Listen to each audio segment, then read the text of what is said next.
Selamat datang di malam tanpa suara. Di saat malam larut, ketika dunia terlelap dalam sunyi, ada suara yang berbisik dari kegelapan. Disinilah kisah-kisah mistis, kutukan, dan rahasia gaib yang akan menemani langkahmu di dalam kegelapan.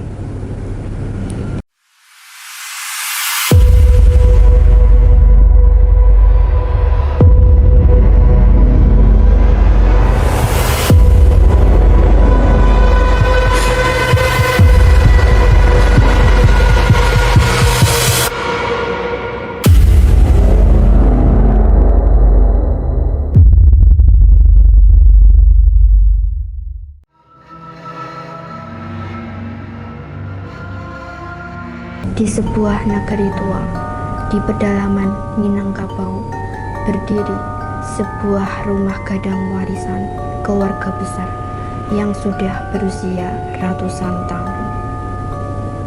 Rumah itu tampak megah, namun tidak pernah benar-benar ramai.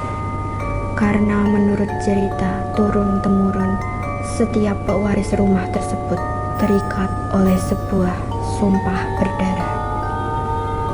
Konon, keluarga pemilik rumah gadang itu pernah membuat perjanjian gaib demi mempertahankan kekayaan dan kehormatan mereka. Namun sebagai gantinya, setiap generasi harus memilih satu pewaris utama untuk menjaga rumah tersebut. Dan siapapun yang menolak warisan itu dipercaya akan mengalami kematian yang mengerikan. Karena sumpah tersebut tidak pernah benar-benar hilang, warga sekitar sering mendengar suara aneh dari dalam rumah gadang saat tengah malam. Kadang terdengar suara langkah kaki di loteng, kadang terdengar suara seseorang menangis pelan dari kamar paling ujung. Namun tidak ada penghuni yang berani memeriksa, karena mereka percaya suara itu berasal dari para pewaris lama yang tidak pernah bisa meninggalkan rumah tersebut.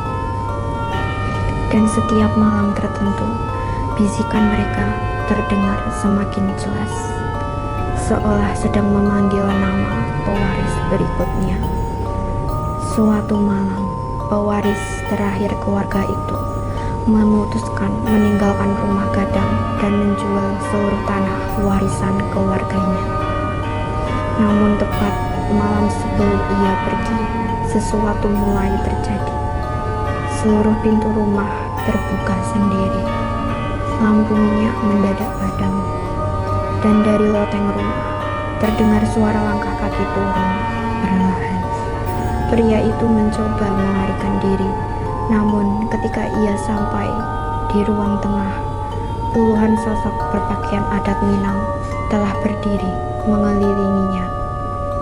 Tubuh mereka pucat, mata mereka hitam gosong, dan di tangan masing-masing terlihat noda merah gelap seperti darah yang belum mengering. Lalu seluruh sosok itu bersamaan mengangkat kepala dan berbisik dengan suara yang sama. Sumpah ini tidak bisa diputus. Keesokan paginya, pria tersebut ditemukan duduk diam di depan rumah gadang dengan tangan penuh luka gores. Dan sejak malam itu, ia membatalkan niatnya meninggalkan rumah warisan keluarganya. Hingga sekarang, rumah gadang itu masih berdiri dalam kesunyian. Dan warga percaya sumpah berdarah para pewaris masih menjaga rumah tersebut hingga hari ini, menunggu generasi berikutnya. Kau telah mendengarkan Malam Tanpa Suara, dan ingat, tidak semua warisan keluarga membawa berkah. Jangan lupa like, komen, dan subscribe, dan nantikan cerita kita selanjutnya.